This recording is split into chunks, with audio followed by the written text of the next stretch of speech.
Bonjour à tous, bienvenue dans ce deuxième webinaire de la saison en compagnie de Adrien Chaltiel.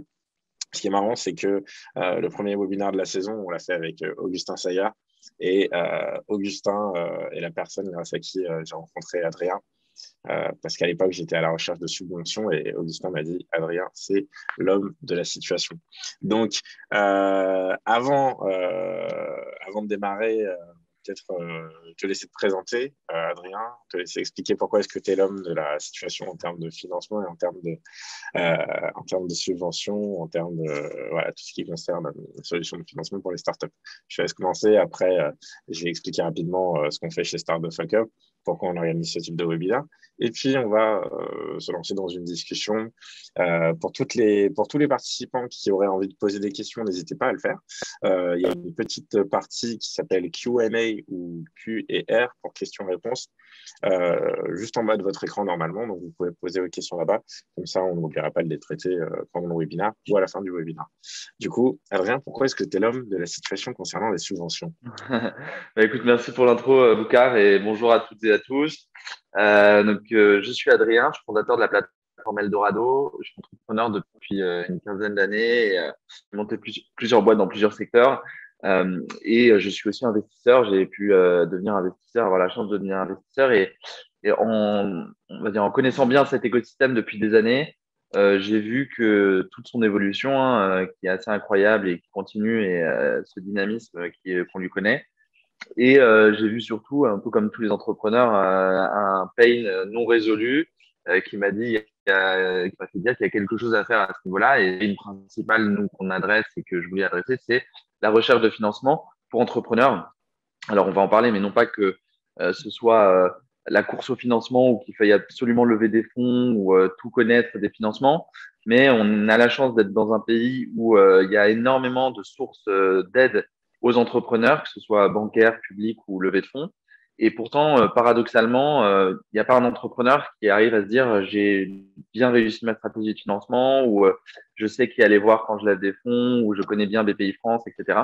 Donc nous, on a voulu résoudre ça en créant Eldorado il y a maintenant près de 5 ans, qui est tout simplement une plateforme de financement, en fait, une place de marché où on a d'un côté les entrepreneurs, les porteurs de projets, les startups, et de l'autre, une énorme base de données de tous les financements qui existent en France et des algorithmes qui font matcher les bons financements à chaque projet en fonction de critères comme la taille de l'entreprise, le besoin, le secteur, la localisation, l'année de création, etc. Et donc, notre mission principale, c'est d'aider tous les entrepreneurs à trouver tous les types de financement. Super, génial. Eh ben, écoute, c'est une très bonne présentation. Je vais me présenter très rapidement avant de te laisser principalement la parole, parce que c'est toi qu'on est venu écouter aujourd'hui. Donc moi, je suis Boucar Sall, je suis partenaire chez Start the Fuck Up. Start the Fuck Up, c'est un studio d'innovation qui accompagne les entrepreneurs, les startups, les grands groupes sur leur stratégie d'innovation.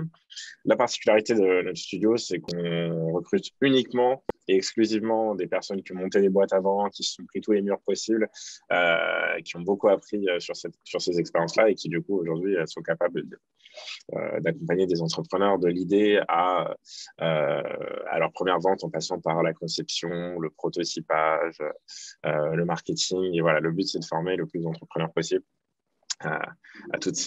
sur tous ces sujets. Et du coup, on organise une suite de webinaires jusqu'à la fin de l'année. Donc, pour aider à répondre aux problématiques principales des entrepreneurs. La semaine dernière, c'était sur les levées de fonds.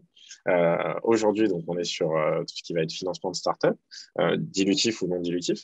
Et puis, ensuite, on vous laissera peut-être nous suggérer des idées de webinaires prochainement. On accompagne surtout les entrepreneurs sur le programme Flash. C'est un programme où, en 5 semaines, justement, donc, on vous amène de l'idée à vos premières ventes. Donc voilà, n'hésitez pas à rentrer en contact avec moi ou Adrien. Vous avez donc nos LinkedIn qui ont été mis dans le chat à l'instant. Donc Adrien, tu as un parcours assez atypique pour un entrepreneur. Tu as fait du droit à la base, toi, c'est ça? Exactement, je suis avocat de formation. J'ai jamais pratiqué le métier d'avocat, mais j'ai été jusqu'au bout du diplôme pour pouvoir l'encadrer et le mettre au bureau et faire plaisir à mes parents. Mais en soi, non, j'étais pas très. J'étais passionné par le métier d'avocat, mais j'ai plus eu des idées d'entrepreneuriat qui m'ont tiré plutôt, qui m'ont mis le doigt dans l'engrenage de la création d'entreprise. Et du coup, mes études de droit m'ont servi à pas mal de choses pour bien m'aider à structurer mes entreprises et c'est une bonne formation. Mais j'ai jamais pratiqué le métier d'avocat, en gros. Super. Et donc, du coup, donc directement après ces études de droit, donc tu t'es lancé dans l'entrepreneuriat avec différents sites web qui ont eu pas mal de succès, qui ont été rachetés. Tu me corriges si je me trompe. Est-ce qu'à ce moment-là, donc dans ton expérience professionnelle, du coup, tu as eu à rechercher des subventions? Comment ça s'est passé? Ouais, dès le début, alors ça fait un peu l'ancien de dire ça, mais quand j'ai commencé à entreprendre, il y avait pas la French Tech, il y avait pas Station F, il y avait pas un écosystème aussi dynamique et structuré. Et pourtant, il y avait déjà en fait l'activité de BPI France qui était et qui reste d'aider les entrepreneurs à émerger et à démocratiser l'entrepreneuriat. Donc, il y avait déjà des sources de subventions, d'aide à l'entrepreneuriat. C'était vraiment le début. Et encore pire qu'avant, c'était vraiment très peu communiqué. Enfin, pire que maintenant, quoi. C'était vraiment, il y avait peu de communication sur ces relais de financement. Et les levées de fonds n'étaient pas du tout démocratisées, hein. Vous regarderez un peu les stats, je vous passerai des graphiques, mais en 2013, il y a une cinquantaine d'opérations. Il y a à peine 50 millions ou 60 millions d'euros annoncés de levée de fonds. C'était pas du tout un relais de financement très ouvert, on va dire, à tous. C'était que pour les initiés ou les gens qui avaient vraiment des réseaux d'investisseurs ou quoi. Et donc, le financement à l'époque des projets, c'était vraiment principalement fait par les prêts d'honneur et BPI France, qui commençait son activité de subventionner, d'emprunter. Donc, nous, on s'est retrouvés donc, nous, on était à l'incubateur de l'USCP, la Blue Factory. Puis après, on a été dans un incubateur, une pépinière à Paris qui s'appelle la Pépinière 27. Et à travers cette pépinière, on a la possibilité d'obtenir ce qu'on appelle un PIA, c'est un Paris Innovation Amorçage. C'est une subvention de 30 000 euros de la mairie de Paris, donc que pour certains incubateurs labellisés. C'est un peu comme les financements de base, comme la bourse French Tech ou en région ou l'InnovUp en France, enfin en Île-de-France. Et du coup, on a eu cette première subvention. Beaucoup, et c'est pour ça que j'aime beaucoup ce qu'on fait chez Eldorado, c'est que c'est assez déterminant, ça a été assez déterminant. 30 000 euros, ça paraît à la fois énorme quand on est au démarrage, ça paraît pas beaucoup quand on veut faire beaucoup de chiffre d'affaires. Mais au moment où on l'a eu, parce qu'on l'a bien eu au bon moment, ça nous a vraiment permis de vraiment structurer les bases de la boîte et de pouvoir développer un produit. Nous, on était dans les sites d'emploi spécialisés, donc les job boards, d'abord dans le droit et puis après dans d'autres univers. Donc oui, ça m'a beaucoup aidé. On a eu ce petit financement. Après, j'avais jamais levé des fonds. Les premières levées de fonds auxquelles j'ai participé activement, c'est en tant que business angel, plutôt entre 2016, 2000, enfin 2014, 2013, 2014, 2016, 2017, enfin, toute cette période-là où ça commençait à se structurer. Et mais j'avais jamais levé de fonds avec des investisseurs avant. Et puis après, on a eu deux ou trois relais de financement bancaire et BPI France de nouveau quand on avait de la croissance. Donc oui, j'ai utilisé ces relais au démarrage et pour supporter la croissance. Déjà dans mes précédentes boîtes, dans beaucoup de boîtes dans lesquelles je suis investisseur et évidemment sur Eldorado, comme nous on est de la tech et de l'inno, on a eu beaucoup de financement d'innovation à travers plusieurs dispositifs. On a essayé d'être les cordonniers les mieux chaussés. Ok, super, super intéressant. J'ai envie de creuser dans toute cette histoire avant de rentrer dans les technicalités et essayer de comprendre comment est-ce qu'on peut obtenir différentes subventions aujourd'hui. Donc à ce moment-là, est-ce que tu rentres dans cette pépinière parce que tu sais qu'elle est labellisée et que tu peux du coup obtenir cette subvention, ou est-ce que tu les rejoins et ensuite tu apprends que tu peux obtenir une subvention? C'est un bonus ou c'est un choix? À l'époque, c'était un bonus parce que vraiment, j'intégrais la pépinière de la tête qui venait d'ouvrir, hein. C'était vraiment, on était les 15, on faisait partie des 15 premières startups. On avait des bureaux neufs, quoi. C'est-à-dire que vraiment les chaises, première utilisation, etc. C'est sympa. Et du coup, on a fait partie des premières startups qui lançaient ce programme. La mairie de Paris lançait ce programme de subvention aux entrepreneurs plus d'abord plus tourné vers l'entrepreneuriat étudiant, trouver un job, créer votre job, etc. Ça commençait un petit peu à être dans cette dynamique-là. Aujourd'hui, c'est beaucoup plus large. Et après, donc une fois qu'on a intégré, ils nous ont dit voilà, il y a cette possibilité d'être subventionné si vous avez des dépenses à financer d'innovation et de développement. Et donc, c'était un vrai bonus. Maintenant, aujourd'hui, beaucoup d'entrepreneurs vont dans ces structures comme Pépinière 27.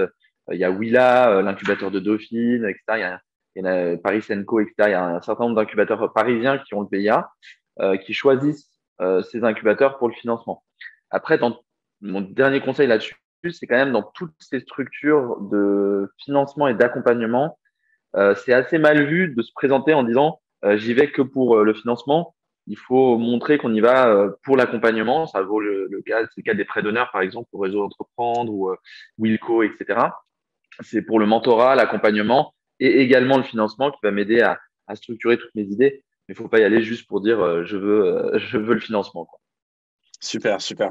Donc, du coup, je suppose qu'il y a différents niveaux. Je suppose que si tu avais déjà fait un programme d'incubation, enfin, ça aurait peut-être pas été pertinent de débarquer dans ce programme-là et de dire salut, je viens pour l'accompagnement, alors que finalement, si ce que tu recherchais à l'époque avait été les Ouais. financements, enfin, ça aurait pas été hyper pertinent. Je vais vous demander, du coup, ça nous intéresse, je vais demander à tous les participants peut-être de nous expliquer à quel stade vous en êtes sur le développement de votre entreprise, si vous lancez une entreprise, si vous avez prévu de lancer une entreprise. Voilà, n'hésitez pas à nous lâcher un petit pitch dans les commentaires. Très bien. Donc, du coup, à ce moment-là, tu obtiens cette subvention. Comment tu l'obtiens? Est-ce qu'il y avait des prérequis, il y avait des critères? Comment ça se passe? Alors, en fait, il y avait plusieurs critères de sélection enfin, pour l'obtention de base du financement à la base.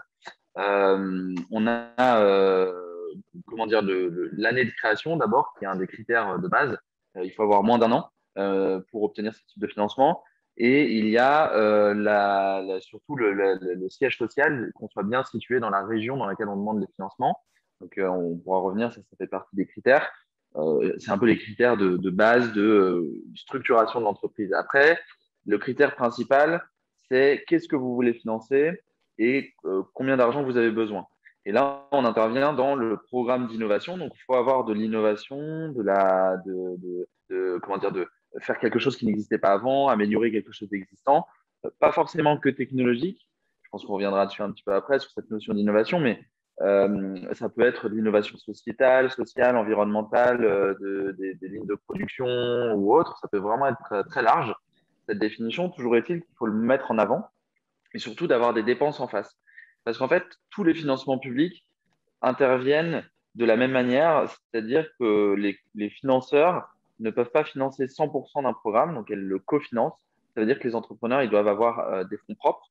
C'est la logique qu'on appelle un pour un, c'est-à-dire 1 euro financé par l'entrepreneur, 1 euro subventionné ou prêté par l'organisme de financement, BPI France, les régions, la mairie, l'incubateur, etc. Donc, ils cofinancent. Et l'autre critère, c'est qu'ils ne financent pas 100% des projets d'innovation. Vous comprenez tout de suite que pour avoir 30 000 euros de subvention, il faut avoir 30 000 euros de fonds propres, déjà dans son entreprise. Alors, je vais vous donner quelques petits conseils pour avoir ces fonds propres-là. Mais cette logique 1 pour 1, c'est voilà, 30 000 euros de fonds propres. Il faut avoir un programme d'innovation qui coûte 60 à 70 000 euros, notamment parce que vous allez en financer une partie. Ça peut être des frais de développeurs, des salaires, des recrutements, des études de marché, etc., un certain nombre de choses. Et du coup, vous pouvez avoir du coup 7 30 000 euros de subvention. Donc nous, on avait rempli ces critères-là. En fait, on fait un dossier, on storytell un petit peu tout ce qu'on veut créer sur l'innovation. Donc nous, à l'époque, c'était des sites d'emploi spécialisés. Du coup, on avait vraiment le côté job board avec l'automatisation des process de recrutement, euh, la marque employeur, les accès pour les recruteurs, etc., avec des fonctionnalités innovantes, quoi, qu'ils n'avaient pas dans nos écosystèmes, hein, en droit, finance, comptabilité, etc. Et du coup, ça nous a aidé à pitcher, storyteller un projet. Ensuite, faire une partie financière. On dit, bah voilà, ce projet, sur 12 mois, va nous coûter 70 000 euros. Nous, on a mis 30 000 euros au démarrage de l'entreprise et on va demander à BPI France ou à l'organisme en question de cofinancer avec nous 30 000 euros. Donc, on a coché un peu toutes ces cases pour avoir qui sont aujourd'hui les critères de base pour l'obtention d'une subvention ou d'un financement non dilutif. D'accord. Donc, ce qu'il faut faire, c'est prévoir ton programme, donc savoir enfin, quel montant tu vas dépenser. Ça se passe comment ça? Tu vas faire des devis, tu vas faire des prévisionnels? Comment ça se passe? Ouais, c'est exactement ça. En fait, de toute façon, dans tous les financements que vous cherchez, faut partir, la base, il faut partir de j'ai un besoin de financement, j'ai un besoin d'argent. Il ne faut pas chercher l'argent pour l'argent, il faut vraiment se dire on veut développer un produit, un service qui a un certain coût, ou aller sur un marché, ouvrir un pays, euh, racheter des lignes de production, du bien, des matériels, etc. Enfin, faut identifier son besoin de financement avant d'aller chercher et pas l'inverse. Cette stratégie de financement, d'ailleurs, elle est collée à votre stratégie d'entreprise. Si vous voulez être une licorne ou si vous voulez être une entreprise locale, si vous voulez développer en B2C, en B2B, si vous êtes en hardware, software, etc. Bah, en fonction de qui vous êtes ou ce que vous voulez faire, les besoins de financement sont déterminés. Et après, du coup, vous pouvez du coup faire tout ce qui est business plan et prévisionnel de trésorerie en disant, voilà, on va dépenser ton argent sur ce programme. Alors, ce n'est pas toutes les dépenses qui sont considérées dans toutes les subventions. Par exemple, on a une subvention qui s'appelle, pour vous donner des exemples concrets, en Ile-de-France, InnovUp. Une subvention InnovUp va financer les dépenses d'innovation, de R&D et de technologie ou non d'ailleurs. Donc, c'est un C'est-à-dire peu quoi? comme le PIA. C'est les salaires des développeurs, du coup, concrètement. Alors, ça peut être salaire de développeur, études de marché technologique, outils technologiques utilisés, abonnement, frais de développement, donc même des prestataires, des web designers, tout ce qui rentre en lien avec l'outil techno, si vous êtes dans la techno.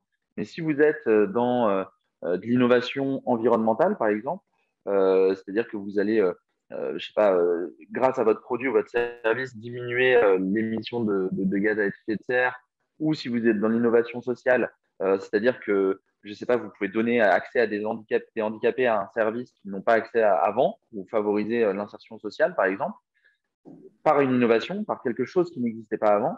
Vous avez des dépenses en face qui sont faites pour financer cette innovation. Des salaires, ça peut être du développement commercial, marketing, etc. Et dans chaque dispositif de subvention ou de financement public, on prend en compte les dépenses qui sont considérées dans votre prévisionnel comme étant à financer pour l'innovation. On circonscrit le temps du programme. Ça peut être 12, 18, 24 mois. Généralement, c'est 18 mois. 12, 18 mois, c'est bien pour un programme de première subvention. Et à la fin, au début, vous déposez le dossier. Si vous obtenez la subvention, la BPI ou l'organisme vous en donne une partie. Généralement, c'est 70% au début du programme et 30%, les 30% restants à la fin du programme, donc au bout de 12 mois. Non pas pour vérifier que vous avez tout fait ce qui était dans le plan, parce qu'on sait très bien que la vie des startups et des entrepreneurs évolue très vite. Donc, c'est juste pour voir que vous avez dépensé tout, même si ce n'était pas exactement ce que vous avez prévu, dans la dépense d'innovation, et on va vous donner le reliquat à la fin du programme, et on va juste vérifier évidemment que vous n'êtes pas parti en vacances ou aux Bahamas avec l'argent de BPI France. Voilà, c'est des règles prudentielles en gros de certification. Donc en fait, c'est un peu comme ça que ça se passe. Super. Donc, si je reprends, l'ordre des choses, c'est tu fais ton plan, tu vas prendre tes devis, tu vas estimer ce dont tu as besoin. Ouais. Une fois que tu sais ce dont tu as besoin et que tu sais dans quelle case ça va rentrer, tu te dis, bon, bah, mon programme, c'est un programme innovant, et il y a une innovation technologique et il y a aussi une innovation sociale, tu vas partir à la recherche des subventions qui cochent ces cases, c'est ça? Exactement. Il y a toujours plusieurs dispositifs qui sont adaptés. Donc nous, sur Eldorado, on le sait automatiquement. D'ailleurs, c'est gratuit, hein. Cette partie-là, c'est vous pouvez identifier tous les financements qui sont adaptés à votre entreprise à chaque stade de développement. Et généralement, donc, quand on remplit les bons critères de fonds propres, d'innovation, etc., on a plusieurs types de dispositifs. Il y en a pas mal qui sont assez mainstream en démarrage, la bourse French Tech, l'InnovUp, le PIA, etc., des subventions de démarrage. Mais après, il y a des subventions et des dispositifs qui peuvent être très spécifiques en fonction de votre domaine. Il y a des subventions pour les femmes entrepreneurs, pour certaines zones géographiques en Île-de-France de réinsertion d'emploi. Si vous recrutez de certains types d'entreprises, si vous développez des biens innovants dans l'environnement, il y a l'ADEME, par exemple, qui est un organisme de financement pour les entreprises à impact environnemental. Donc, en fonction aussi de qui vous êtes, en plus du stade de développement, il y a des financements plus spécifiques qui sont généralement sur 3 formes. C'est de la subvention, quand on parle de financement direct, hein. Le financement direct, c'est directement vous recevez une somme d'argent. À l'inverse, le financement indirect, c'est on ne vous prend pas de l'argent que vous devez. Vous devez généralement, en tant qu'entrepreneur, de l'argent à 2 organismes qu'on adore, c'est l'URSSAF et les impôts, les services des impôts des entreprises. Et du coup, à travers l'IS, la TVA ou les charges patronales, les financements indirects, notamment le crédit d'impôt recherche, le statut de jeune entreprise innovante, on ne vous prend pas de l'argent que vous devez. Là, quand je parle des financements dont je parlais depuis le début, c'est des financements directs, donc vous recevez directement une somme d'argent, et c'est soit à travers une subvention, soit à travers une avance remboursable, soit à travers un prêt. La subvention, c'est comme un don, c'est pas exactement un don, mais c'est de l'argent que vous n'allez pas devoir rembourser à échéance. C'est pas exactement un don, c'est un produit imposable, hein, c'est un peu comme si vous aviez du chiffre d'affaires. Donc, vous l'intégrez dans les produits imposables, mais c'est de l'argent que vous ne devez pas rembourser. Et les prêts et les avances remboursables, là, vous devez les rembourser à échéance. Généralement, il y a des différés de remboursement. Généralement, les taux sont très faibles, voire à taux zéro sur certains dispositifs BPI France. Et ce sont des mécanismes qui viennent pour des relais, soit au démarrage de l'entreprise, soit quand vous faites du chiffre d'affaires, que vous voulez supporter la croissance, ce qui est le mieux, soit aussi quand vous levez des fonds pour faire ce qu'on appelle un effet de levier sur la levée de fonds. C'est-à-dire que vous allez maximiser le financement obtenu. Si vous levez 500 000 euros, grosso modo, vous pouvez lever en dette publique entre 300 et 500 000 euros supplémentaires. Ok, super.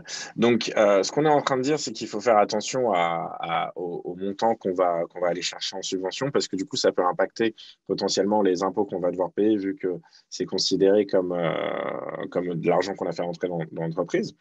Est-ce qu'il vaut mieux du coup cumuler les deux types de financement, donc c'est-à-dire aller chercher une bourse d'un côté et puis aller chercher des crédits d'impôt pour ne pas avoir à payer d'impôt sur cette bourse?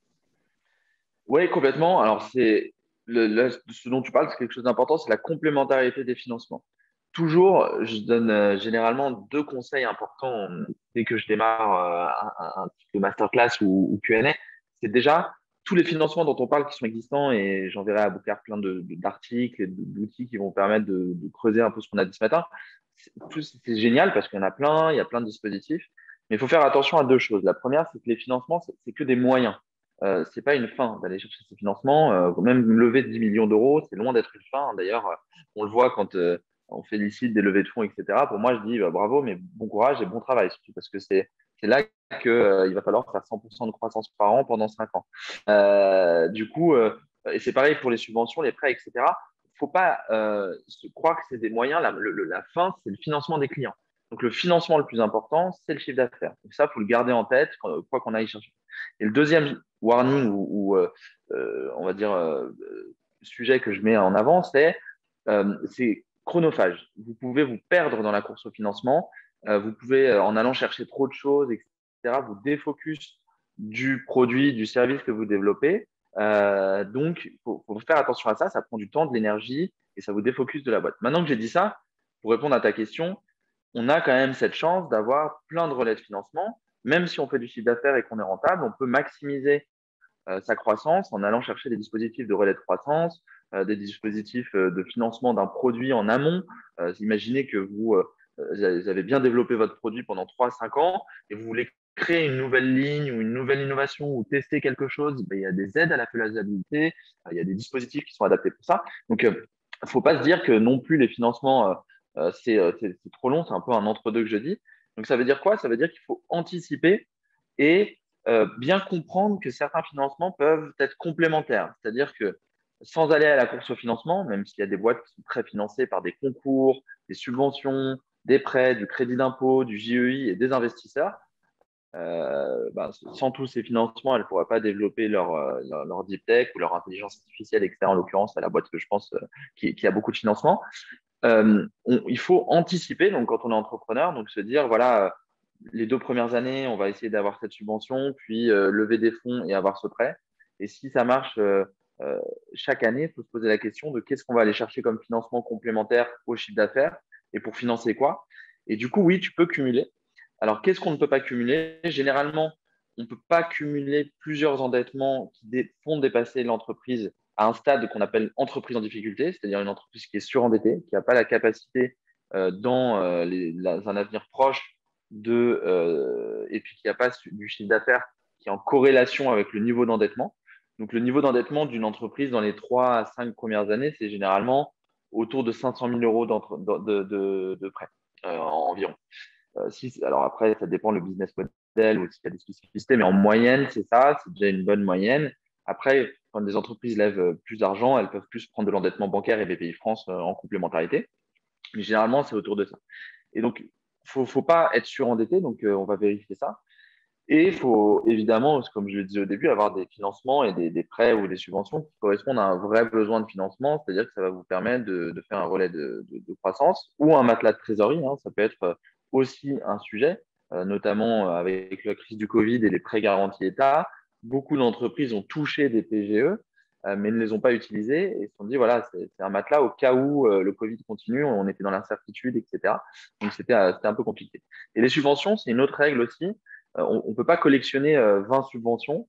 Généralement, on en a 2, 3 en cours et elles ne doivent pas financer la même chose. C'est-à-dire qu'il faut avoir une subvention qui va financer de l'innovation et une subvention qui va financer de la croissance et des frais de commercialisation, par exemple. Et donc, généralement, c'est une règle qu'on appelle la règle des minimis. On dirait des mignons dans Moi, moche et méchant, mais la règle des minimis, c'est une règle qui dit, voilà, on va analyser si une entreprise a combien de subventions, en a eu combien par le passé, par rapport à son chiffre d'affaires et sa croissance, et par rapport à son besoin de financement. Donc, il y a un cap pour tout ça. Après, si c'est bien orchestré, ben, vous pouvez avoir votre capital social, en gros, au démarrage de l'entreprise, aller chercher un prêt d'honneur que vous mettez en compte courant dans l'entreprise, aller chercher une subvention. Et déjà là, vous êtes autour de 60 à 70 000 euros de financement obtenu. Puis après, vous allez lever des fonds, recruter vos premiers salariés. À partir de ce moment-là, vous allez bénéficier potentiellement du crédit d'impôt recherche et du statut de jeune entreprise innovante. Et après la levée de fonds, d'aller chercher un prêt croissance ou un prêt innovation R&D auprès de BPI France.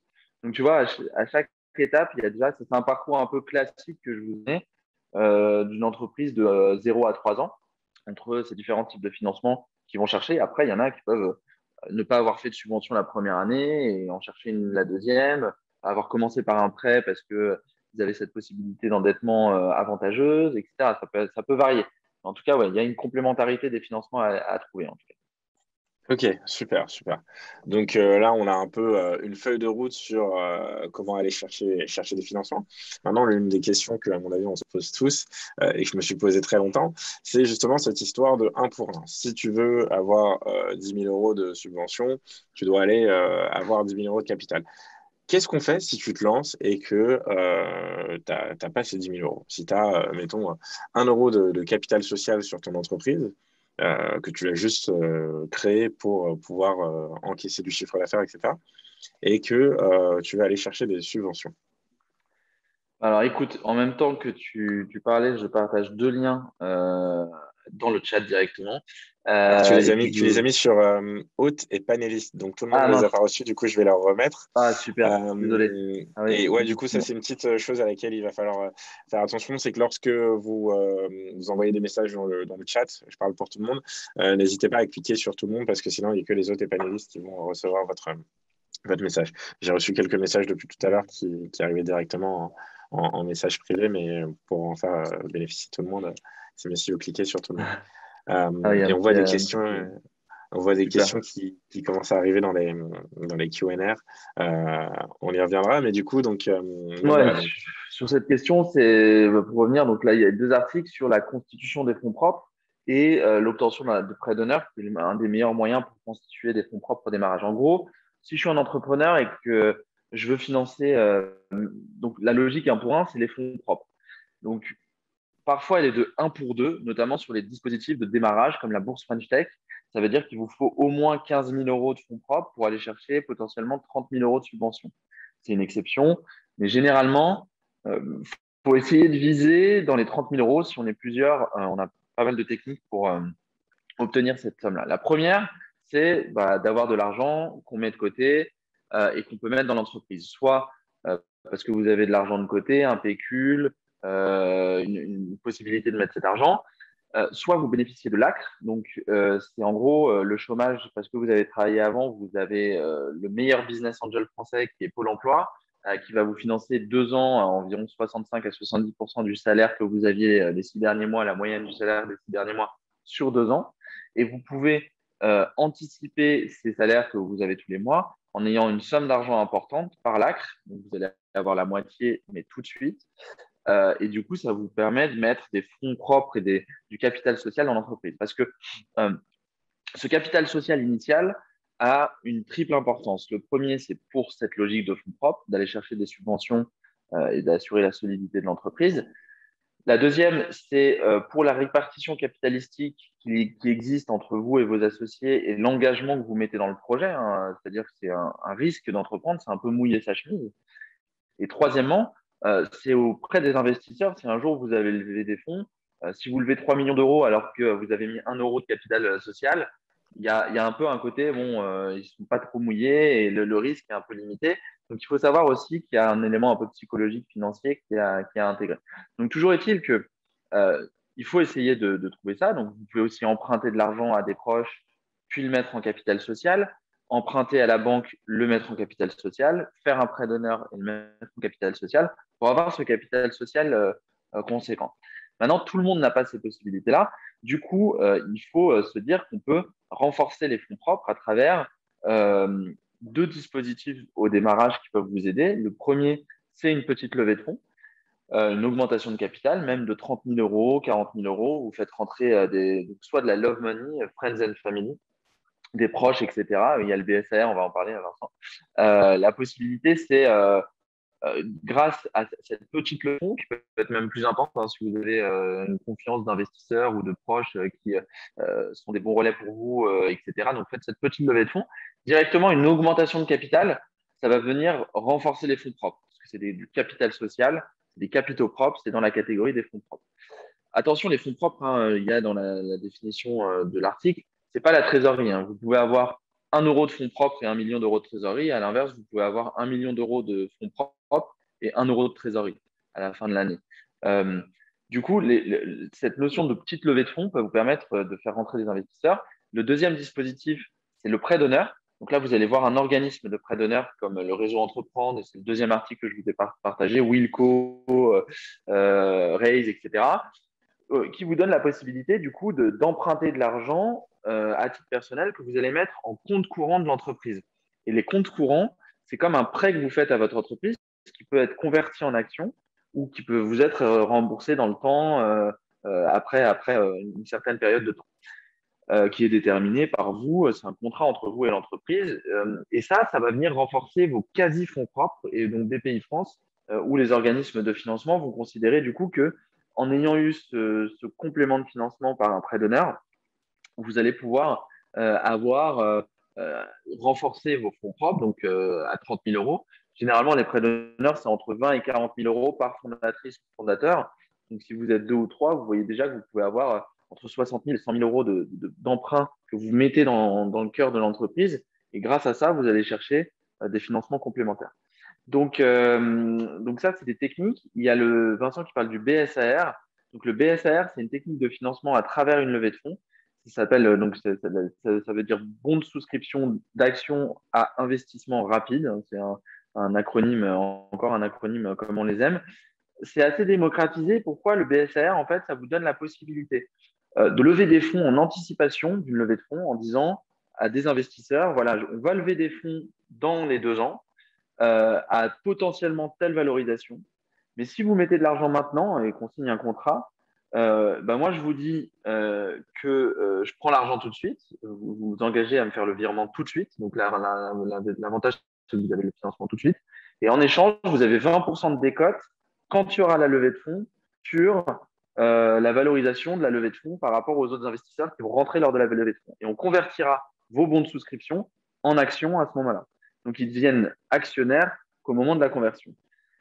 Comme il y a un événement de conversion de ces bons de souscription en actions qui va intervenir, BPI considère que cet outil, les BSAR, rentre aussi dans la catégorie des quasi-fonds propres. parce qu'on va les convertir, etc. Donc, faire cette levée de fonds, c'est par exemple dire à vos proches, voilà, je vais faire une levée de fonds dans les 2 ans, mais est-ce que tu peux me faire un virement maintenant? Et quand on fera la levée de fonds, bah, tu auras un peu plus d'actions que les investisseurs qui arriveront au moment de la levée de fonds. Et moi, ça me permet d'avoir l'argent tout de suite et grâce à cet argent, d'aller chercher des aides publiques qui vont faire un complément de financement pour trouver mon product market fit, développer mon MVP, mon premier produit, mes preuves de concept, etc. Ok, donc là, cette partie, elle est assez technique. Si je résume, ce qu'on est en train de dire, c'est que pour pouvoir convaincre des gens de te financer rapidement, donc des amis, de la famille, etc., des anciens boss, tu vas les voir et tu leur dis, écoute, une action dans mon entreprise, ça coûte 100 euros, ok? Si tu me donnes 100 euros aujourd'hui, le jour où l'action coûtera 120 euros, avec tes 100 euros, tu auras droit à une action. C'est ça qu'on dit? Je peux, Pardon, je peux ouais, la, je peux la excusez-moi, refaire si tu veux. ouais, non, excuse-moi, il y a quelqu'un qui rentre au bureau pile en même temps. Ouais. Désolé. Je disais Ouais. donc que pour convaincre les gens plus rapidement de te faire confiance, tu peux leur dire, écoute, si tu me donnes 100 euros aujourd'hui et que 100 euros, c'est le prix d'une action, le jour où l'action vaudra 120 euros, tu auras droit à cette action. C'est ça qu'on dit. Exactement. Dans le BSR, c'est exactement ça le mécanisme. L'avantage pour les investisseurs, c'est de dire, bah, je prends un risque supplémentaire en faisant le virement tout de suite et un risque supplémentaire parce que ça se trouve, il n'y aura jamais de levée de fonds si la boîte crash. Et donc, bon, après, quand on est investisseur et que la boîte crash, on perd son argent de toute façon. Mais l'événement de la levée de fonds n'est même pas encore arrivé, donc je ne suis même pas encore actionnaire. Je suis un prêteur au début d'argent qui va se convertir en action. Mais l'avantage pour justement rétribuer ce risque supplémentaire, c'est cette décote qui permet en gros d'avoir plus d'actions que des investisseurs pour la même somme qui arriveront 1 an ou 2 ans après au moment de la levée de fonds. Donc c'est un avantage pour les investisseurs R d'avoir un peu plus de poids et aussi d'avoir été là au tout début, donc d'avoir pris les premiers risques par rapport aux autres investisseurs. Il y a une certaine légitimité qui est plus importante pour eux, quoi. Ok. Donc ouais, Et, voilà. Et c'est quoi le schéma le plus classique que tu peux voir dans ce genre de situation? Parce que énormément de gens vont me dire, écoute, j'ai pas de potes ou j'ai pas de famille qui a de l'argent à prêter parce que les gens vont directement imaginer qu'il suffit de trouver, enfin, il s'agit de trouver quelqu'un qui a 30 000 euros. C'est quoi le schéma que tu vois? C'est des gens qui viennent avec une personne qui a 30 000, deux personnes qui ont 15 000 ou une dizaine de personnes qui ont 3 000 euros. Et pour les convaincre, quels sont les arguments? Si demain j'ai envie de convaincre mon oncle qui a un tout petit peu d'argent de côté, qui a 2000 euros de côté, mais que j'ai envie qu'il m'en prête 1000 ou qu'il me finance 2000, qu'est-ce que je vais lui dire? Je lui parle d'impôts, c'est quoi quel est le schéma? Ouais, effectivement, donc il y a pas mal d'arguments pour les petits investisseurs. En fait, il faut distinguer dans votre esprit en tant qu'entrepreneur deux catégories d'investisseurs. Les investisseurs dits professionnels, même business angel, et les investisseurs occasionnels, on va dire monsieur, madame Michu, ou les gens voilà, qui connaissent pas du tout l'entrepreneuriat, mais qui se disent je veux filer un coup de main et je peux donner 2 ou 3 000 euros. Généralement, ce critère de professionnel, il se fait justement sur la somme d'argent investi et l'habitude d'investir ou la connaissance.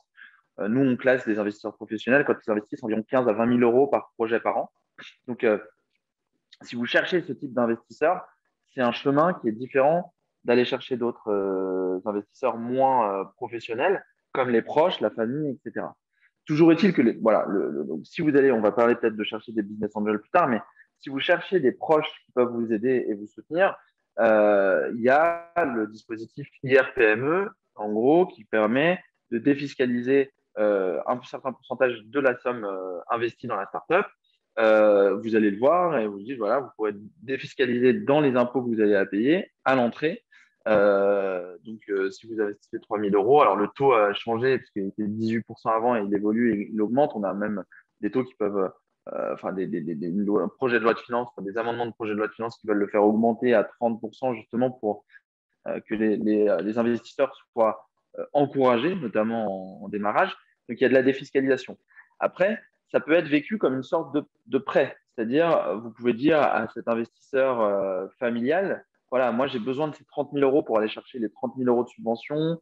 Avec un peu de prêt d'honneur, bah, j'ai 100 000 euros plus le chômage que je touche la première année pour faire vraiment 2 belles années et créer le produit, le service. Et si ça marche, soit je vais avoir des clients, assez vite et je vais rentabiliser la structure, soit je vais lever des fonds et à ce moment-là, tu pourras sortir du capital, soit je te rembourserai si c'est le deal, soit même tu pourras rester et grâce à ces 2 ou 3 000 euros, gagner, si tu fais x2, 5 ou 4 à 6 000 euros, quoi. Donc, il y a un argument aussi de pari qui est fait par les proches en disant je vais pouvoir maximiser ce financement et te rembourser, voire même te faire gagner un peu d'argent grâce à mon entreprise qui va se développer. Super. Donc, du coup, ce que tu vas dire, par exemple, donc, je contacte mon oncle et j'ai aucune idée de combien mon oncle a de côté, mais je vais lui dire, écoute, tu peux défiscaliser une partie de l'argent que tu vas me donner, me prêter. Et ce que ça veut dire, c'est que s'il devait payer, par exemple, 1000 euros d'impôts, il va en payer seulement 800. Comment ça se passe cette partie-là? Parce que je pense que c'est un argument important pour que les entrepreneurs aient il faut qu'ils comprennent ce sujet-là pour arriver à convaincre leur entourage, surtout si c'est des gens qui n'ont jamais investi. Et du coup, ta question, c'est comment je peux les convaincre Ouais, comment tu leur expliques ça? Comment tu leur expliques c'est quoi le mécanisme? Parce que actuellement, si je vais voir une personne qui a jamais investi, il ne sait pas comment est-ce qu'il va pouvoir défiscaliser Ouais. l'argent qu'il me donne. Alors en fait, on peut défiscaliser à l'entrée ou à la sortie. C'est-à-dire à l'entrée, c'est au moment où ils mettent la somme d'argent, ou à la sortie, c'est au moment où ils vont la sortir du capital. Donc généralement, les petits porteurs, c'est plutôt à l'entrée qu'ils vont défiscaliser avec ce dispositif IRPME. C'est-à-dire qu'en fait, en investissant 4 000 euros dans votre entreprise, ils vont pouvoir, sur leur feuille d'impôt, déduire 1 000 euros de cet investissement de l'impôt à payer. Donc en fait, ils ont immédiatement un avantage dans l'année en cours. Donc si c'est en 2021, ce sera pour la déclaration qui sera en mai 2022 de revenus, la déclaration de revenus. Et du coup, en septembre, quand ils auront à payer l'impôt, ils auront moins d'impôts à payer parce qu'en 2021, ils ont investi dans une entreprise qui correspond aux critères de l'administration fiscale, à savoir être une PME indépendante. Donc, c'est le cas de 99,9% des startups. Si vous êtes sur format associatif, les taux, ils augmentent, hein, c'est tout de suite 60% de défiscalisation. En tous les cas, l'argument de l'entrée, de l'investissement à l'entrée, il est tout de suite matérialisable parce que vous pouvez dire en fonction de la somme investie et le pourcentage de déduction de l'IR, et l'investisseur peut visualiser qu'il peut vous aider, gagner un peu d'argent en vous aidant, enfin du moins en économiser de l'argent de l'impôt, et aussi de leur dire vous pouvez gagner de l'argent puisque vous devenez actionnaire, donc je te rembourserai cette somme d'argent. Donc ça veut dire que s'il investit 4 000 euros, qu'il a 1 000 euros d'impôts à payer en moins, ça lui aura coûté 3 000 euros. Mais si vous le remboursez dans un an 4 000 euros, il aura gagné quelque part 1 000 euros en investissant dans l'entreprise. Et même plus, si vous avez un fonds d'investissement ou un autre business angel qui rentre et qui rachète les minoritaires de départ, il va faire une plus-value. Donc, imaginons que la boîte elle a doublé de valorisation. Et l'investisseur peut gagner 8 000 euros en ayant investi 4 000 euros plus la défiscalisation de 1 000 euros. C'est avantageux. Après, tout ce dont on parle, c'est très hypothétique. Toutes les entreprises ne seront pas rachetées, tous les premiers petits porteurs ne font pas d'exit et de rachat. Et généralement, les friends and family peuvent être quand même sortis par l'entrepreneur lui-même qui dit voilà, ça y est, après 2 ans, je commence à faire des revenus. Et grâce aux revenus, on va te racheter tes actions de la boîte, on va te racheter tes actions au prix où tu avais mis et tout le monde est content. Tu as pu économiser un peu à l'entrée. Donc, ça, c'est la première chose. Ensuite, il y a la défiscalisation à la sortie. C'est-à-dire que si vous placez cet argent dans ce qu'on appelle un PEA, donc un plan d'épargne en action, ou d'autres dispositifs d'investissement en privé, enfin en non coté, ce qu'on appelle le non coté, en gros, vous allez faire une défiscalisation de la plus-value. C'est-à-dire que vous dites, voilà, je vais mettre toujours, on va prendre 4 000 euros dans l'entreprise, et quand je vais les revendre, imaginons que pareil, j'ai pris 8 000 euros, donc j'ai fait 4 000 euros de plus-value. Là, l'État va me prendre 30% de cette somme en impôts. Sauf que si vous passez à travers un PEA, vous avez des dispositifs de défiscalisation qui vous permettent de progressivement, en fonction de l'âge de votre PEA et de la durée de détention que vous avez eue, de réduire l'impact fiscal qu'a eu cet investissement. Donc, au lieu de payer 1 000 euros d'impôts, vous aurez au bout de 2 ans 500 euros, puis 0 euros au bout d'un certain temps de détention. Et donc, ça, c'est ce qu'on appelle la défiscalisation à la sortie, qui peut être aussi plus avantageuse que la défiscalisation à l'entrée, mais qui est plus incertaine parce qu'il faut revendre ses parts avec une plus-value. Ok. Et quand tu dis PEA, juste à quoi ça correspond? C'est un plan d'épargne en action. Donc, c'est un compte de détention d'actions. Vous avez un compte en monétaire, du liquide, et un compte en actions sur les entreprises dans lesquelles vous investissez. Donc, vous investissez pas en direct, vous investissez à travers un plan d'épargne en action. C'est comme un plan d'épargne logement quand vous faites des investissements ou autre. Et du coup, ça vous permet de défiscaliser au moment de la sortie si vous faites une plus-value ou si l'investisseur fait une plus-value à travers ce plan d'épargne. Ok, et ça se met en place avec la banque? Ouais, c'est du bancaire, c'est que les organismes de crédit ou les organismes bancaires affiliés qui peuvent le faire. Ok, donc moi je suis un oncle, enfin j'ai un neveu qui a une startup. Je vais voir ma banque et je lui explique que j'ai envie d'ouvrir un plan d'épargne en action. Et via ce plan, donc j'investis sur l'entreprise de mon neveu. C'est ça? Ouais, exactement. Exactement. Ok, super, Ouais, super. Donc, du coup, merci pour toutes ces informations. Du coup, je pense que ça va aider pas mal de personnes à convaincre potentiellement leur entourage ou au j'espère. moins à démarrer la conversation. Ok, donc ça, c'est une possibilité donc d'augmenter ses fonds propres, du coup. Est-ce que tu pourrais revenir très rapidement, parce que tout à l'heure, on a parlé de beaucoup de choses. On a parlé de compte courant d'associés, on a parlé de fonds propres, on a parlé de disponibilité, de trésorerie. C'est quoi la différence entre les trois? Et est-ce qu'on peut faire des mouvements entre fonds propres, capital et trésorerie? Oh, ouais, exactement. Donc, la trésorerie, c'est vraiment l'argent que vous avez dans le compte en banque. Les fonds propres, si on va prendre à un instant T, c'est l'argent que vous avez en capital social. Donc, grosso modo, c'est l'argent que vous avez mis au début de l'entreprise. C'est l'argent que vous avez en compte courant d'associé, c'est-à-dire que vous avez prêté à l'entreprise. Et c'est l'argent des levées de fonds, par exemple. Donc, ça c'est au démarrage. Une fois que votre entreprise elle est active, les capitaux propres et les fonds propres évoluent avec des règles comptables aussi, notamment les bénéfices viennent renforcer les fonds propres et les déficits viennent les diminuer. Donc, si vous êtes en fonds propres négatifs, vous ne pouvez pas avoir d'aide publique. Donc, il faut vraiment aussi se dire que faire du bénéfice, c'est aussi un enjeu pour tout simplement avoir de la croissance et d'autres aides publiques derrière. Et la dernière possibilité, c'est ce qu'on appelle la réévaluation des actifs immobilisés. Ça veut dire qu'en fait, chaque année, vous immobilisez, c'est une règle comptable, de la production, soit des immobilisations corporelles ou incorporelles. Si vous développez un site web, vous payez des frais de développeur et vous avez des charges afférentes que vous pouvez étaler dans le temps. Ça va venir renforcer votre immobilisation et vos fonds propres. Donc ça, c'est un peu technique. Il y a dans la possibilité, c'est plutôt votre comptable qui fait ça, mais toujours est-il que ça c'est les fonds propres. La trésorerie, ça peut être le chiffre d'affaires que vous réalisez en courant, c'est l'argent que vous avez emprunté, c'est des recouvrements ou des retraitements de factures que vous avez, ça le fait diminuer, augmenter. Et en gros, vos fonds propres, ils diminuent et ils augmentent soit à un événement ou à une assemblée générale extraordinaire, c'est le cas d'une levée de fonds. Donc là, tout de suite, vos fonds propres augmentent. Et sinon, on fait le bilan au moment de l'assemblée générale ordinaire où le comptable et votre expert comptable va faire un état des lieux de la finance des finances de l'entreprise, comptable, donc le chiffre d'affaires, les prêts, etc. Et va déterminer quels sont les fonds propres. C'est pour ça qu'en fait, vous pouvez démarrer l'entreprise, imaginez que c'est la première année, vous avez mis 30 000 euros, bah, vos fonds propres, c'est 30 000 euros. Mais le mois d'après, vous avez dépensé les 30 000 euros, vous avez plus que 0 euros dans le compte en banque, hein, on va être très, très trivial dans les choix. Mais en tout cas, vous avez toujours 30 000 euros de fonds propres pour cette année-là.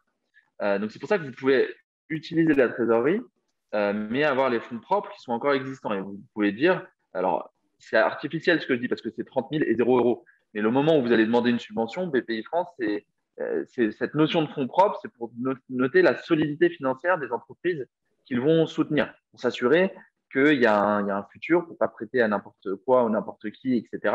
Donc il y a une création d'emplois potentielle, etc. Donc, ils vont venir valider et vérifier tout ça. Donc, Ok. nous, quand on parle de fonds propres et de trésorerie, la BPI va quand même vous demander une capture d'écran de votre compte en banque pour voir s'il vous reste de l'argent, si tout n'a pas été dépensé, etc. Donc, ça, c'est la trésorerie.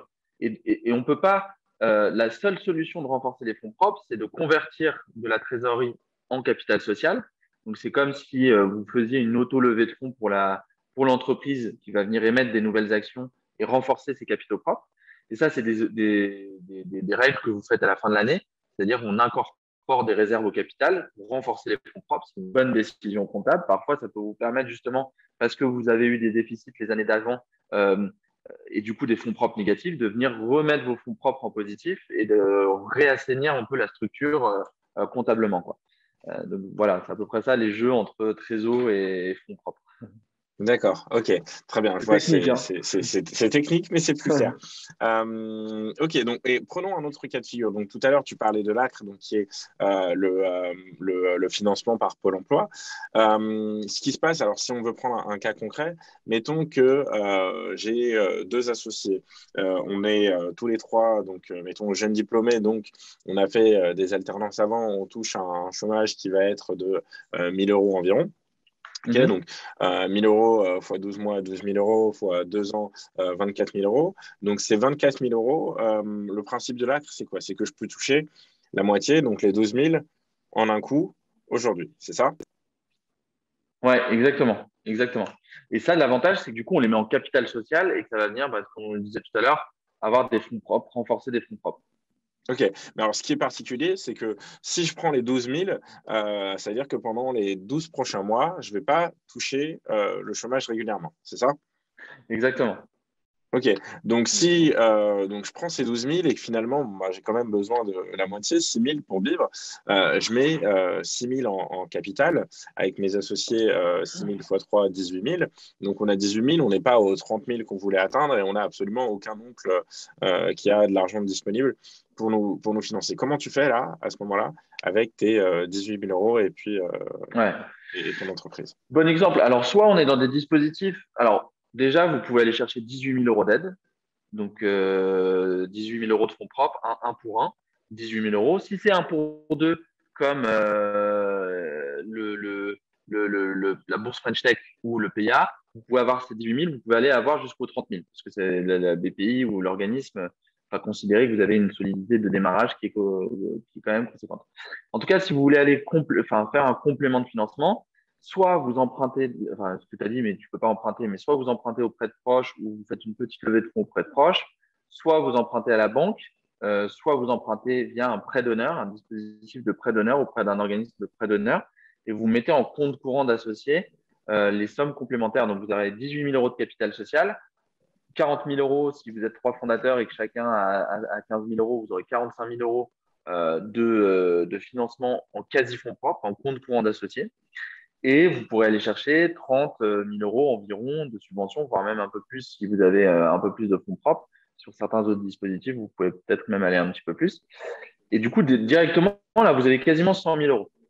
Ces 45 000 euros que vous avez prêtés à l'entreprise, dans 2 ans, imaginez que vous faites du chiffre d'affaires, soit vous pouvez vous les rembourser avec ou sans intérêt, l'argent que vous avez prêté à l'entreprise et du coup le rembourser à l'organisme de prêt d'honneur, soit vous décidez de l'incorporer en capital social et de transformer cet emprunt en action et du coup, vous misez plus sur la valorisation que votre entreprise a en progressant et de du coup renforcer vos actions parce que vous allez lever des fonds que juste au remboursement de l'emprunt que vous avez fait en compte courant.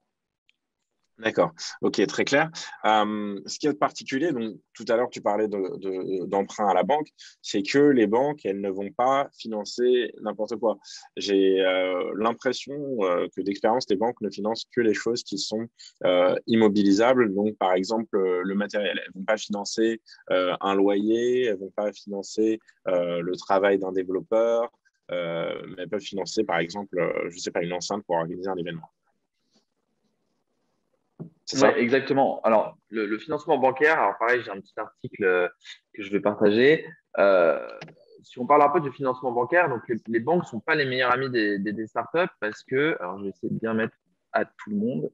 Voilà, le financement, les banques prêtent aux riches, c'est-à-dire prêtent, c'est un peu grossier ce que je dis là, mais c'est prêtent aux entreprises qui sont capables de leur rembourser avec un taux d'intérêt, puisque c'est le business model des banques, c'est ça. Donc, les startups ont un profil de risque qui est quand même assez élevé. Maintenant, on sait que de plus en plus, surtout après le PGE, et parce que l'écosystème s'est démocratisé, qu'on voit qu'il y a des licornes, qu'il y a de la création d'emplois et des projets qui sont cohérents, et même si on n'est pas dans de la TPE où il y a un achat de fonds de commerce et de la rentabilité la première année, les banques commencent à intégrer ce que c'est qu'une startup, c'est-à-dire des frais de développement au démarrage, du déficit, puis des bénéfices progressivement après quelques années d'existence pour pouvoir rembourser des prêts. Donc, il y a des différés de remboursement, etc. Donc, les banques, elles prêtent à travers trois types de mécanismes aux entrepreneurs en démarrage. Soit c'est une prête constitution de fonds propres personnels, c'est-à-dire vous êtes entrepreneur, vous empruntez 10, 20 ou 30 000 euros que vous mettez dans le capital de l'entreprise. Le risque, c'est de prendre une caution personnelle ou une hypothèque personnelle. Moi, je suis plutôt à parti pris de dire qu'il y a plein d'autres dispositifs à aller chercher avant d'aller chercher du financement qui va vous rajouter une caution personnelle et donc un poids qui peut être assez conséquent parfois. Le mieux, c'est de faire soit un emprunt bancaire plus tard, soit de se faire un mécanisme qui s'appelle la contre-garantie, c'est-à-dire que BPI va venir garantir tout ou partie du prêt que vous allez faire à la banque sur votre prêt de 30 000 euros. Et en cas de défaut de remboursement, enfin, ou en cas d'échec de l'entreprise, vous n'aurez pas à rembourser le prêt, mais c'est BPI qui le fera. Donc BPI va faire une prise, enfin, prendre parti au risque du fait de la création de l'entreprise. Donc il y a ce mécanisme de prêt constitution de fonds propres. Il y a un autre mécanisme qui est le prêt croissance ou les prêts adossés à une levée de fonds, où là, BPI France va prêter à BPI France ou la banque va prêter à l'entreprise un prêt complémentaire. Ça, c'est un autre dispositif. Et puis le troisième, c'est à travers les prêts d'honneur. Généralement, les prêts d'honneur, alors la difficulté des prêts d'honneur, je voyais qu'il y avait des questions sur ça. J'y réponds en parlant de ça. Les prêts d'honneur, la difficulté, c'est qu'ils sont tous très différents, les organismes, dans leur manière de prêter. C'est pour ça qu'on a fait un article assez complet et on peut vous préciser certaines parties aussi parce que ça dépend vraiment si c'est le réseau Entreprendre, Paris, région, si c'est Wilco ou un autre type d'organisme. En tout cas, généralement, la plupart du temps, ils demandent un cofinancement bancaire à l'entrepreneur du prêt et une caution personnelle ou une contre-garantie BPI France. Donc, vous voyez qu'il y a un cercle vertueux de dispositifs à créer. C'est-à-dire que je vais voir un organisme de prêt d'honneur qui veut bien me prêter 20 000 euros si j'apporte 10 000 euros de prêt bancaire sur la table de cofinancement. Je peux prendre une contre-garantie de BPI France pour me dérisquer de tout ou partie du remboursement de cet emprunt en cas d'échec de l'entreprise. Donc, le prêt d'honneur, en plus du financement bancaire, peut être un bon moyen de faire un effet de levier et d'avoir de l'argent au démarrage. Ok, super. Et donc là-dessus, donc on est quand même donc, dans une situation où tu as bien fait de préciser que les banques ont tendance à prêter aux riches et donc il vaut mieux avoir une situation d'abord confortable ou alors avoir la capacité de se mettre en propre caution ou parfois avoir un garant, etc. Si j'ai rien de tout ça, j'ai 0 €, je touche même pas le chômage, je veux quand même lancer mon entreprise parce que je suis ambitieux et que j'y crois. Qu'est-ce que je fais? Je n'ai aucun moyen d'accéder à aucun prêt ni à l'argent qui vient de la famille. Au tout démarrage, c'est-à-dire que tu n'as vraiment rien du tout, quoi. Ouais. C'est quoi les premières étapes? Peut-être que la première étape, ça peut être construire un produit et puis va essayer de le vendre, tu vois.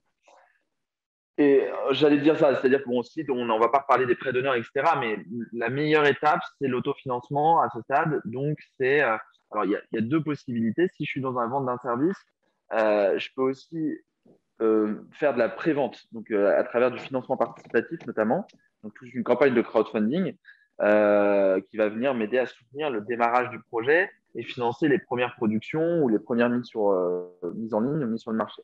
Donc ça, c'est une possibilité, le financement participatif, et donc la prévente ou la vente, c'est-à-dire moi, je suis pour aussi les entrepreneurs qui se démènent un peu et qui vont vendre un peu de conseils, faire un peu de formation sur un écosystème ou un secteur qu'ils connaissent bien, se dépatouiller pour se faire du revenu complémentaire au démarrage de l'entreprise pour pouvoir se gagner du temps. En fait, quand on est entrepreneur, on s'achète du temps grâce à ces financements au démarrage pour trouver son marché. Trouver son marché, aucune entreprise, aucune startup a eu l'idée comme ça, hein. Même dans les grands succès, Doctolib, ils n'ont pas dit du jour au lendemain, ah bah super, on a trouvé un super truc de prise de rendez-vous médical et ça cartonne. Non, c'est des entreprises qui ont du mal à trouver. Ils ont tous été, c'est une image que j'aime bien partager. Jeff Bezos, il avait déjà été tout seul chez Amazon. Les fondateurs de LinkedIn, ils ont été quatre dans un incubateur un jour. Tous les entrepreneurs, quelque part, c'est de 0 à 1, quand on démarre de zéro, c'est aussi aller se dépatouiller pour aller chercher du chiffre d'affaires au démarrage. C'est un peu le conseil que je donnerais quand même. Donc, euh, pré-vente ou vente par anticipation ou complément de chiffre d'affaires par rapport au produit pour se gagner du temps, aller sur le marché et là séduire des investisseurs plus professionnels ou des relais de financement après avoir eu ses premiers chiffres d'affaires pour financer la croissance et l'accélération. Ok, donc par exemple, pour être concret, si par exemple, allez, on va prendre une expérience personnelle, si j'ai envie de lancer une application mobile et que j'ai pas les financements pour développer, et j'ai pas non plus les compétences pour développer cette application, ce que je fais, plutôt que d'aller faire la course aux subventions et perdre potentiellement beaucoup de temps parce que je vais obtenir, je vais en obtenir aucune parce que j'ai pas justement ces capitaux propres, ces fonds propres, etc. Ce que je fais, c'est que je commence par exemple, faire du freelance. C'est ça, faire du freelance sur un métier que je connais, faire un petit peu d'argent et puis mettre cet argent de côté pour l'avoir en capital social pour ensuite aller chercher les subventions. C'est ça la trame? Ouais, ouais, exactement. Exactement. Après, il y a aussi quelque chose dont on n'a pas trop parlé, mais c'est qu'il y a quand même beaucoup d'outils aujourd'hui qui permettent de faire du no-code aussi. On n'est pas obligé de recruter un CTO ou une agence ou un truc pour faire son premier produit.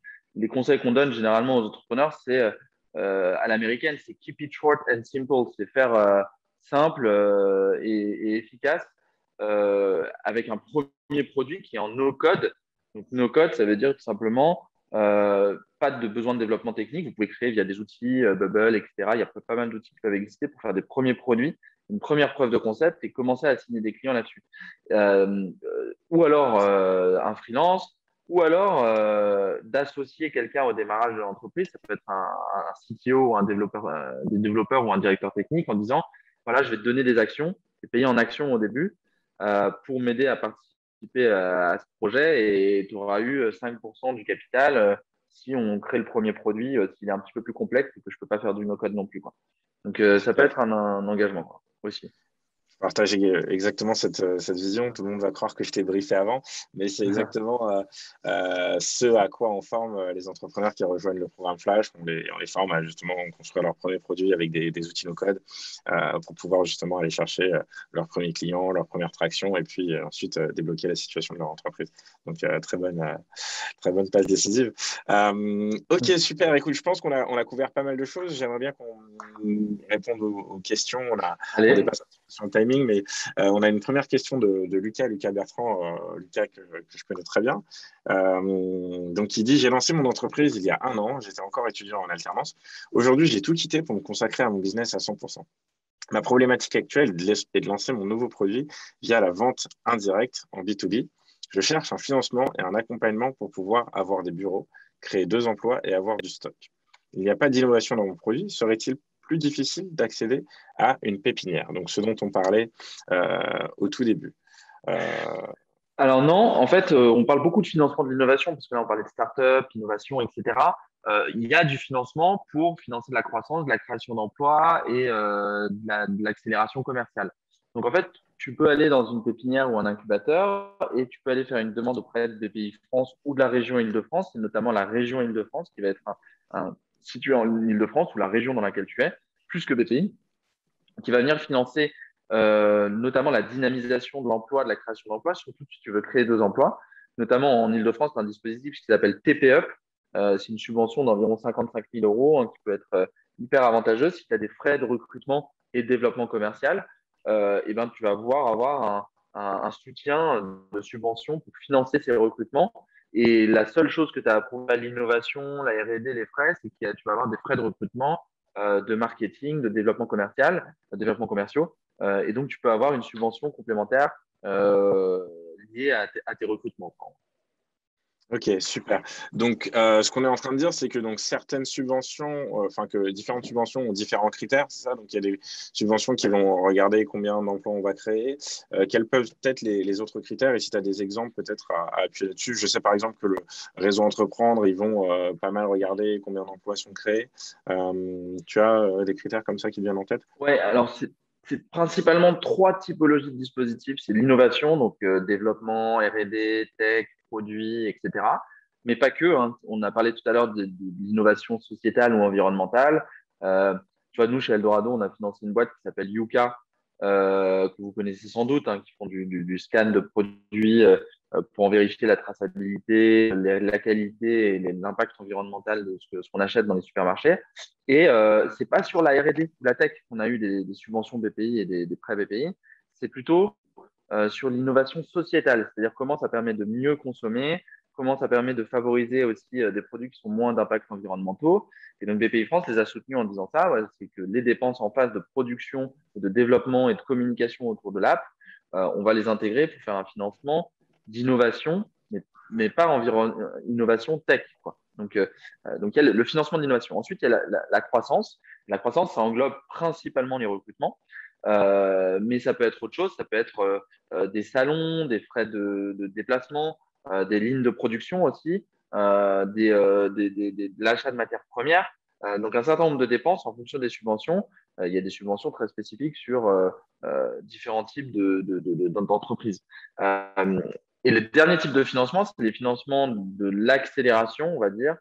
Donc, la croissance internationale. Si je veux ouvrir un pays, si je veux recruter quelqu'un dans un autre pays, si je veux faire une étude de marché ou une étude de prospection dans un autre pays, j'ai des financements au niveau de l'international qui me permettent de financer ce type de production.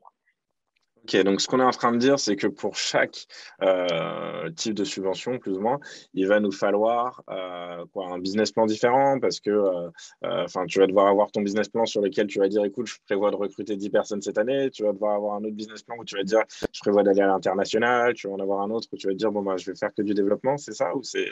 Ouais, exactement. Tu fais un plan de dépenses et d'ailleurs, tu peux avoir des financements complémentaires entre les deux, mais il faut que tu montres que tu vas recruter. Donc, si au bout de la fin du programme, il faut que tu montres que tu as effectivement recruté ces personnes, notamment pour le développement commercial, c'est quoi leur profil, on va te demander les CV. Si tu recrutes des développeurs informatiques, aussi, il faut montrer qu'ils travaillent sur le projet de développement informatique, etc. Donc, ça c'est l'enjeu un peu de prévisionnel de trésorerie. Et pareil, si tu as de l'international, tu vas mettre des lignes de dépenses en face qui vont venir justifier ta demande de subvention et après, ou de prêt, de financement, quoi. Et après, juste à la fin du programme, ça va venir aussi justifier les dépenses que tu as engagées pour obtenir soit la fin, le reliquat du financement que tu as demandé, soit de trouver un autre relais de financement complémentaire par rapport à tout stade de développement. Ok, et c'est ce que vous faites du coup chez Eldorado, c'est que vous aidez les entrepreneurs à savoir, bon, qu'est-ce que je dois mettre dans mon plan de financement pour avoir telle subvention? Ouais, exactement. Nous, l'avantage qu'on a, c'est on est un guichet unique où vous pouvez aller avoir des conseils pour votre banque, pour les financeurs non dilutifs et publics comme BPI, les régions, etc. Et pour trouver des investisseurs. Et donc, on en a un petit peu parlé pas mal là, mais sur ces différents relais de financement, il faut quand même mettre en avant différentes choses. Pour BPI, par exemple, on a des canevas, des outils types qui vous permettent, on a des kits d'aide publique. Hein, si vous tapez kit d'aide publique à Eldorado, vous aurez vraiment sur chaque aide les critères de sélection et les conseils qu'on vous donne pour obtenir, maximiser, etc., quoi. Donc, c'est typiquement ce qu'on fait. Ouais, effectivement, c'est très juste. Ok, super. C'est sur la partie gratuite du site ou c'est l'abonnement? Ouais, c'est la partie gratuite. Nous, le modèle, il est assez simple pour être transparent. C'est du freemium. Gratuitement, vous pouvez avoir toutes les aides publiques et bancaires qui correspondent à votre projet. Une fois que vous rentrez un peu dans la stratégie de financement, c'est un SaaS qui vous permet à 49 euros par mois d'accéder à toutes les listes d'investisseurs qui correspondent à votre projet, d'avoir des vidéos, des contenus exclusifs, des outils et des chats qui vous permettent d'obtenir des financements que vous cherchez et c'est sans engagement, donc c'est vraiment un subscription model pour vous aider à structurer les financements de votre boîte. Et puis après, derrière, sur les financements dits plus complexes, on a une partie conseil, une filiale qui fait de l'accompagnement sur les dispositifs qui sont vraiment beaucoup plus lourd et complexe à faire pour les entrepreneurs. Là, on va prendre un pourcentage qui est autour de 5% des sommes que vous obtenez en success fees. Donc, Tu penses à quoi? voilà. Tu penses à quoi comme financement complexe? Financement européen, typiquement, les subventions européennes, etc. Les prêts, on va dire les prêts qui ont une ambition de plus de, on va dire, 300, 500 000 euros. Nous, on estime qu'en fait, les entrepreneurs peuvent faire des subventions de démarrage, le PIA, les subventions, etc. Ils peuvent le faire seuls. Il n'y a pas besoin de se faire accompagner. Et justement, la plateforme est là pour ça. Derrière, il y a des financements plus complexes. Et c'est aussi ce qui s'appelle les concours d'innovation ou les appels à projets entrepreneuriaux. Là, on va venir typiquement à faire des dossiers qui mettent un mois de travail avec vraiment beaucoup d'éléments techniques, beaucoup d'éléments financiers où il faut rentrer dans le détail du tableau Excel, etc. Et nous, on fait gagner du temps aux entrepreneurs et on optimise les financements qu'ils peuvent aller trouver puisqu'on est en relation win-win.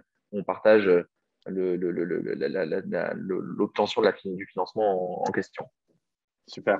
Alors, j'ai une question là, donc de François, qui demande combien sur la subvention. Je ne suis pas sûr de comprendre quelle est la question, mais est-ce que ça veut dire combien vous prenez en pourcentage? Je pense que tu l'as dit, tu as dit 5%. Ouais, c'est un petit peu plus sur les subventions. Ça dépend le type de subvention. En fait, les success fees, c'est entre 5 et 10%. Et plus on a de financement, plus c'est bas. Sur les subventions de démarrage, généralement, qui sont complexes. Donc, par exemple, il y a le PIA Fab pour les gens qui développent et fabriquent un produit. Là, il faut vraiment faire un gros dossier. Il y a la TPE ou les PME en région, c'est long. Il y a une instruction. Il y a plein de questions-réponses à fournir et de justificatifs. Et nous, on se charge de tout ça. Là, pareil, on prend plus autour de 8-10% sur le montant qui peut être plus important. Et sur les prêts, on prend entre 4 et 5%. Ouais. Ok, super, génial. Merci pour cette réponse.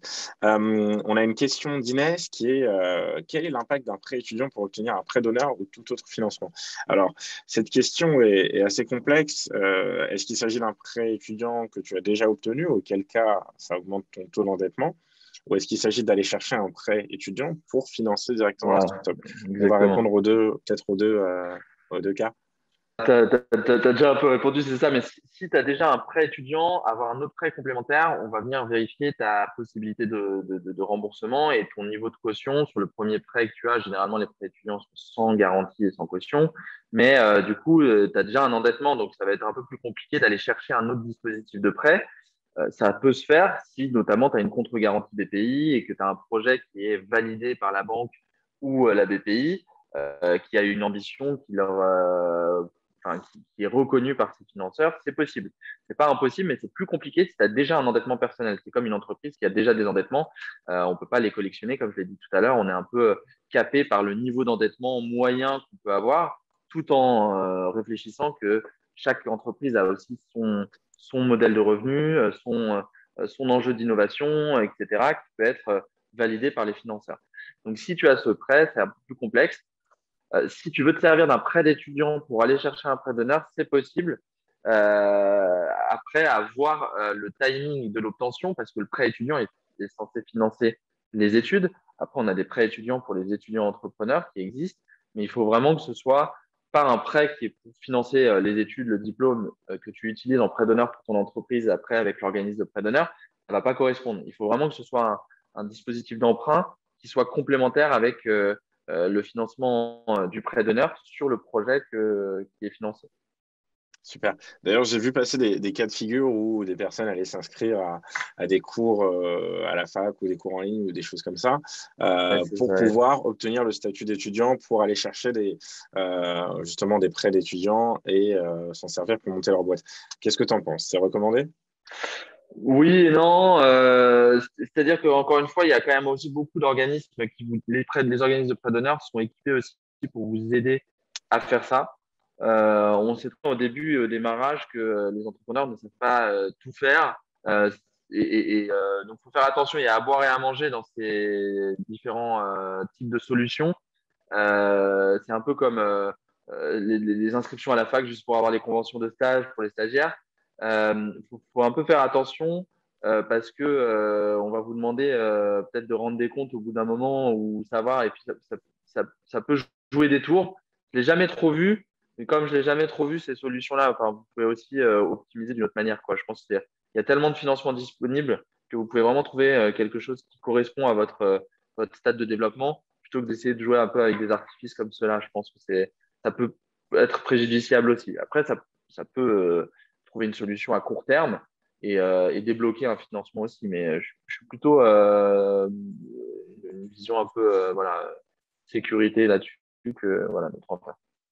Génial, merci beaucoup. Alors, il nous reste une question de Cyril. Si d'autres personnes ont des questions à poser, je vous encourage à le faire maintenant. J'espère que sinon, ce webinaire a été intéressant pour tout le monde. Alors, Vous Cyril nous aider dit… jamais. Non, au contraire, d'ailleurs, je te partagerai les contenus et n'hésitez pas à m'écrire soit sur LinkedIn. Je suis très actif sur les thèmes du financement et sinon par mail, il n'y a aucun problème s'il y a une question qui vous vient plus tard. Super, génial. Allez le suivre. Pour tout ce qui concerne les subventions, les financements, allez le suivre. Pour tout ce qui concerne les startups, le démarrage, suivez-moi ou écoutez le podcast La Galère par Startup Hacker. Grave. Ah ouais. Je vous mets également mon email, tout comme Adrien. Et du coup, on a donc une question de Cyril, Cyril qu'on accompagne sur le programme Flash, qui dit « On parle beaucoup de demandes de financement, mais peu de remboursement.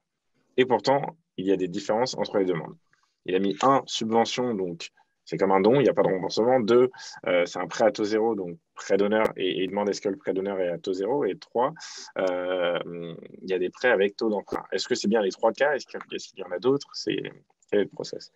Exactement. Alors, il y a les subventions, vous n'avez pas à les rembourser. Les prêts, généralement, que vous avez sur votre entreprise, qui sont adossés à votre entreprise sur son programme, si l'entreprise échoue pour X ou Y raison, évidemment, on ne le souhaite pas, vous n'avez pas à les rembourser non plus. En cas d'échec de l'entreprise, c'est important de le dire. Seuls les prêts à rembourser sont ceux que vous avez où vous avez une caution personnelle, comme le prêt d'honneur ou les prêts bancaires où vous avez une caution personnelle. En cas d'échec ou de succès de l'entreprise, de toute façon, vous aurez les rembourser avec intérêt. Donc ça, c'est en cas d'échec. En cas de succès, évidemment, il faut rembourser ses emprunts. La subvention, vous n'avez pas à la rembourser ou à la rétribuer. En cas d'emprunt, vous avez généralement des différés de remboursement. Ça veut dire que vous commencez à rembourser au bout de 1, 2 ou 3 ans et avec des taux qui sont aménagés. Mais c'est l'idée de ces emprunts par BPI France ou les organismes, c'est de vous permettre de mettre cet argent au travail pour développer votre entreprise. Donc, c'est un enjeu vraiment maximiser cet emprunt pour faire du chiffre d'affaires et rembourser cet emprunt après quelques années. Super, génial. Eh ben, écoute, c'était hyper clair. Est-ce que tu as peut-être un mot de la fin pour nos spectateurs et ceux qui nous suivront en replay? Bah, merci déjà, c'est sympa le format questions-réponses et encore une fois, moi j'ai même remis mon LinkedIn, j'avais pas eu que la mini, merci Lucas. C'est n'hésitez pas, le mot de la fin, c'est intéressez-vous à ces questions-là. Faut pas que ça devienne votre quotidien. Votre quotidien, c'est les clients et le produit et les recrutements. Ça, c'est le truc principal dans une startup. Le financement, c'est des moyens qui sont importants à connaître. Donc, il faut savoir allouer du temps dessus. Donc, vous êtes là aujourd'hui, bravo, c'est super. Essayez de lire des contenus sur ces sujets-là, de connaître un petit peu dans votre écosystème, si vous êtes en fintech, si vous êtes en B2B, etc., comment se sont ou comment se financent les autres entrepreneurs. C'est important. Et en fonction, vous aurez des possibilités d'avoir un bon financement ou un business angel ou un BPI qui va arriver au bon moment parce que vous aurez eu ce renseignement. Donc, restez ouvert, alerte avec tout ça et puis suivre Eldorado. Peut-être qu'on vous aidera un jour avec grand plaisir. Génial, super. Bah, écoute, c'était un très bon mot de la fin. Je vais mettre mon calendrier dans le chat si quelqu'un a des questions, que ça concerne les subventions, les financements, l'état d'avancement de sa startup. Voilà, je répondrai à toutes les questions. Prenez un rendez-vous dans mon agenda et puis on discutera. Encore merci Adrien et puis passez une bonne journée.